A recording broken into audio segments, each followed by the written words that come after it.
Qhikiza lami sesiphinde sahlangana futhi. Ngisacela ungichazele kabanzi ukuthi yini kade yenzeka izwe nje badeni necamp. Namhlanje sizonika siyalikhulisa sinikhipha ebunganeni sonifaka ebujinjini. Into ke ekumele ningayenzi ukukhuluma nabafana njengoba sinigonisile. Awuzukhuluma nomfana ngaphandle uma umuntu ekukhungile bese ayakhulumisa.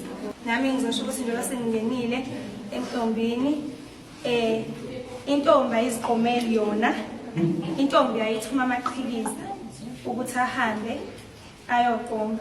Ngakho-ke la emtombini akudlalwa, nizothumela thina njengosisibeni abadala ukuthi sihambe siyonika insizwa obusuyibonile ukuthi ifanelene nawe uluntu. Ngiyabonga. Yeke ngezwa kuthiwa kade kubale kuthiwa ingane ezovuthela izandla zokugunda. Ukugunda kwazo ke ingane lokho kusekwenziwe kanjani?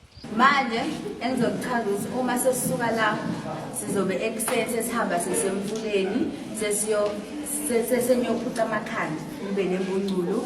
Uma sesiqedile ukusuka emfuleni sobe sesimthatha sesimphindisa emakhaya. Ngenkathi ingane sizigunda sisuke sizikhipha ebunganeni sizifaka ebuntombini ziphuma kwesinye isigaba zingena kwesinye isigaba. Intombi isigaba nesigaba engena kusona iyagunda. Ukugunda kuwusiko lokuthi ungena kwesinye isigaba uqala kabusha. Nabo bazoqala kabusha manje babe izintombi ngoba besayingane.